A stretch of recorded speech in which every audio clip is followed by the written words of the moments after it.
buenos días. Vamos a iniciar un tema muy controversial. Últimamente es un tema muy de moda también, pero creo que tiene que ver más con la condición de derechos humanos que de moda, ¿no? Esto implicará una condición de equidad y por eso es que hay mucho de eso en particular en los medios de comunicación. El problema no es ese, el problema no es ser adulto y decidir qué orientación sexual deseas tener, porque la orientación sexual no es permanente, es continua, es cambiable, sino más bien es decidir cuando tienes un periodo muy difícil que es la adolescencia, ¿no? O sea, todavía para un adulto puede haber mayor condición para decidir y por tal entonces no habrá quien o pocos serán quien lo critiquen. Pero para un adolescente esto es mucho más difícil porque están con una serie de elementos tanto biológicos como psicológicos que lo van a afectar para su decisión. En ese sentido, el tema que hoy trabajaremos se llama orientación sexual de identidad de género en la adolescencia. Primeramente, para poder hablar de diversidad sexual necesitamos abocarnos a lo que sería el sexo y el género.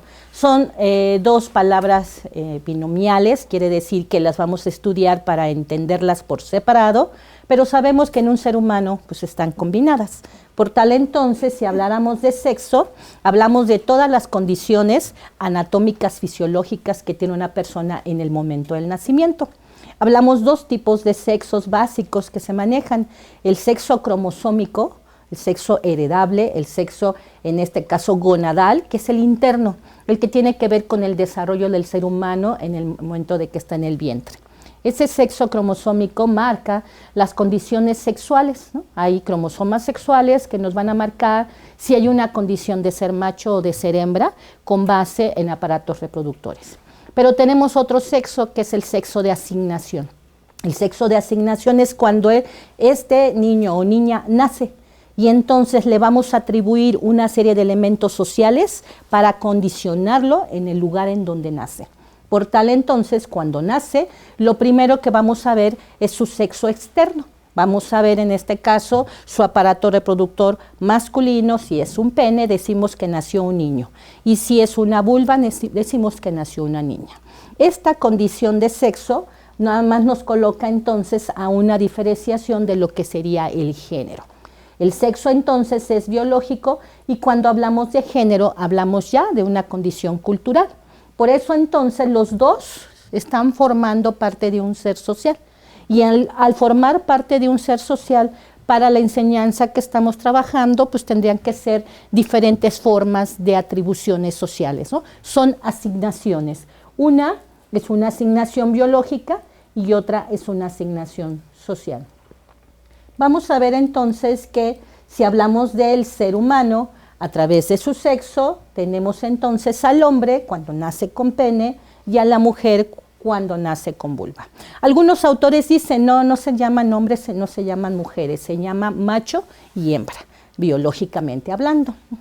Pero este macho y esta hembra tiene condiciones sociales que son atribuibles dicotómicamente, quiere decir que en nuestro país no puede haber un tercer sexo, mientras lo social no lo acepte. Cuando nacemos entonces, lo primero que nos identifica es un acta de nacimiento, y esa acta de nacimiento nos atribuye una característica sociojurídica. Por eso entonces solo hay hombre o mujer. No hay un tercero, aunque hay países que sí lo tienen jurídicamente, un indistinto. Entonces, ¿qué pasa cuando una persona nace con los dos sexos biológicos? Esta persona que se le llama intersexual o bien se le llama hermafrodita, biológicamente hablando, tendrá que decidirse. ¿Pero quién lo decide? A la hora que nace ese bebé tiene los dos sexos biológicos y entonces tendrá que hacerse una decisión. Los primeros elementos de decisión marcaban que hubiera estudios cromosómicos para ver la tendencia. Sin embargo, los desarrollos cromosómicos empiezan en edades de 12 años. Por tal, cuando se tiene un bebé, no es el máximo nivel cromosómico que existe. Por tal, entonces, es muy difícil que el médico pueda hacer la atribución. Entonces, lo que hacen es pedirle a los que son sus tutores legales que decidan. En este caso, al padre y a la madre. La condición en estadística porcentual ha manejado que si vivimos en un sistema sociocultural patriarcal, exista mayor tendencia a que esa persona sea un varón. Por tal entonces, las primeras experiencias quirúrgicas para definir un sexo de un hermafrodita iban en condiciones de varón, aunque no necesariamente iba con el sexo cromosómico. ¿Por qué? Porque este desarrollo se va a ver posteriormente y lógicamente ha habido fallas de que esa asignación social que se dio al principio no era la idónea. Entonces, no tenemos otra opción. No somos un país donde el sistema sociojurídico en el cual vivamos nos dé opción a un tercer sexo. Solamente es dicotómico, o hombre o mujer. Por otro lado, tenemos la cuestión de género, la condición de género. La condición de género es una condición de unidad relacional, es decir, es un concepto relacional. Hay muchas personas que utilizan el concepto género para hacer referencia a los estudios de las mujeres. Por eso dicen género-mujer. Sin embargo, el concepto género es un concepto antropológico. Los primeros elementos del concepto antropológico de gender fue utilizado por Stollers en este caso, comunidades donde se quería ver las relaciones entre hombres y mujeres. Stollers se dio cuenta que cuando una persona está en una tribu con varios hombres, si es un hombre, su comportamiento es diferente a si va a otra tribu donde hay puras mujeres. Quiere decir que los hombres y las mujeres nos comportamos de diferente manera dependiendo del lugar en donde estemos. La unidad relacional del gender o del género es lo que nos hace ver cómo socioculturalmente hay elementos que influyen. Por eso el sexo es universal.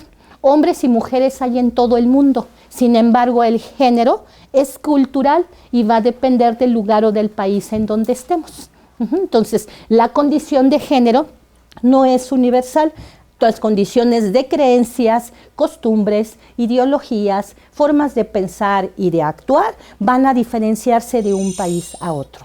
El concepto género como un concepto cultural y antropológico fue tomado por las mujeres feministas o por los movimientos feministas para reivindicar a la mujer en su posición de igualdad.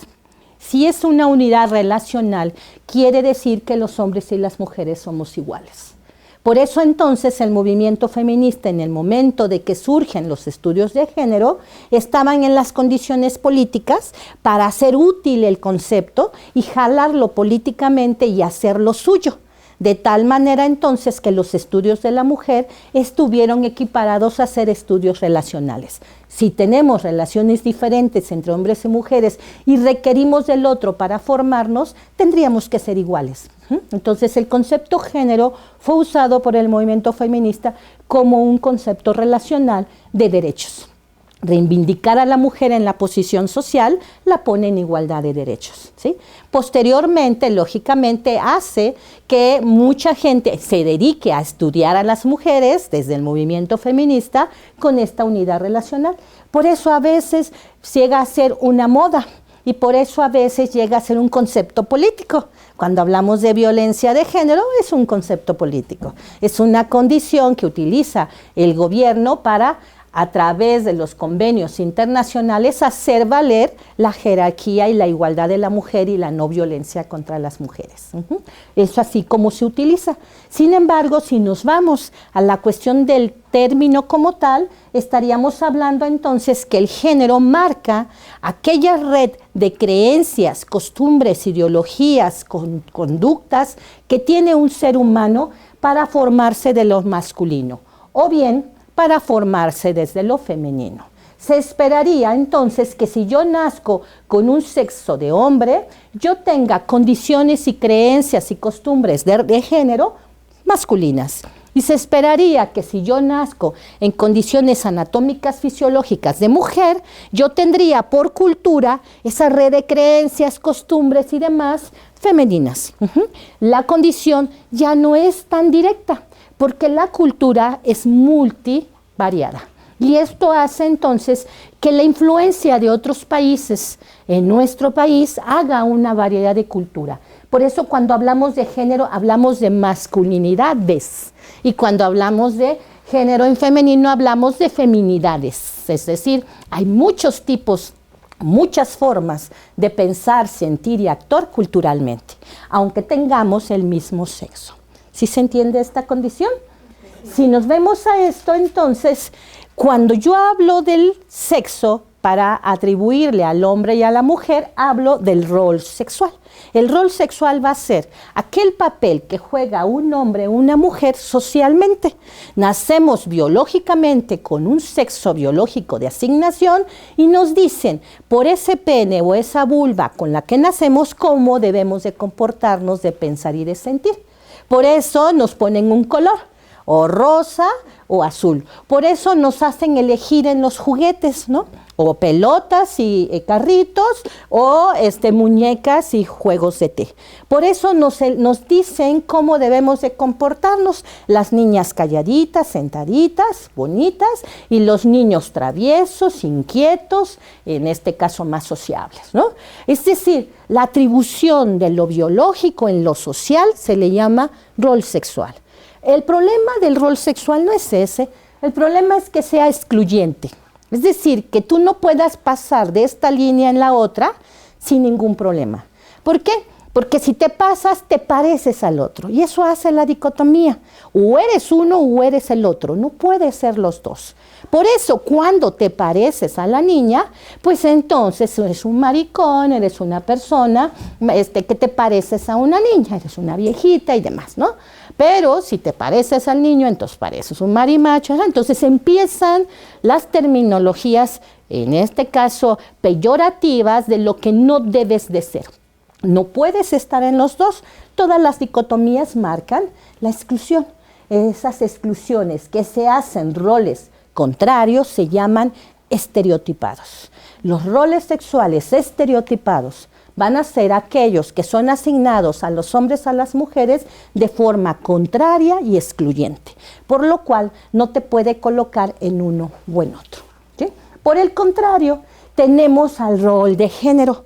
Ya que tenemos la asignación biológica para comportarnos en el rol sexual y tener el papel, viene la cultura mexicana, porque estamos en México, con influencia de otras culturas, con estas globalizaciones, con este internet, con estas masculinidades y feminidades sociales que están marcadas por las culturas, redes y creencias de los demás, para colocar los roles de género.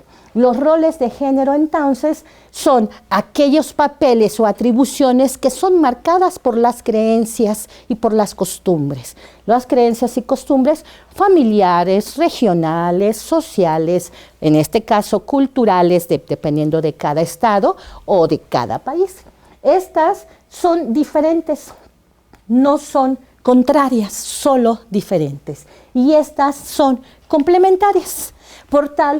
Por eso podemos hablar de varias expresiones de masculinidades y de varias expresiones de feminidades, ¿sí? Como un rol sexual que es contrario y excluyente, con un rol de género que es diferente y complementario. Es muy difícil. Por eso el rol, en este caso que manejamos sexual, es más impositivo y ese no se pone a prueba.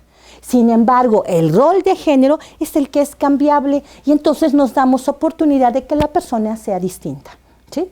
Pero si eres distinta pensando que van a estar dos hombres juntos, uno tiene que tener el rol sexual de hombre y el otro el rol sexual de mujer, porque este es el que se impone socialmente. Sin embargo, en el rol de género se vale que podamos viajar en esta condición de comportarnos diferente en nuestras costumbres. Entonces, si yo quisiera hablar de un rol de género, un ejemplo sería la maternidad. La maternidad es una creencia específica en una cultura que coloca a la mujer en una condición para poder tener hijos y reproducir. En nuestro país es muy fuerte la maternidad, es muy valorada. Sin embargo, actualmente las mujeres siguen sintiéndose madres aún saliendo a trabajar. Han dado tiempo de calidad y no solo tiempo de cantidad. Y no por eso dejan de ser madres. Ven cómo el rol de género puede hacer el cambio. Sin embargo, el rol sexual no lo puede hacer. El rol sexual son esas atribuciones sociales que marca la estructuración. Pensaríamos que de esta estructuración social el rol sexual, al ser en este caso excluyente, pues marca una dicotomía. Y el rol sexual se marca por el sistema social en el cual se vive. Si tenemos un sistema social patriarcal, den por hecho entonces que en el sistema de jerarquía de valores, el patriarca va a estar hasta arriba en esta condición de relación de poder. Y este sistema patriarcal existe en todo el mundo. La diferencia es que nuestro sistema patriarcal es vertical y no horizontal como en otros países. Pero la condición de relaciones de poder en unidades relacionales de género, pues va a estar presente. Esta es la primera parte que tenemos que manejar de lo que implica tener claro el concepto de género para entrar entonces a lo que sería la diversidad sexual. Muchas gracias.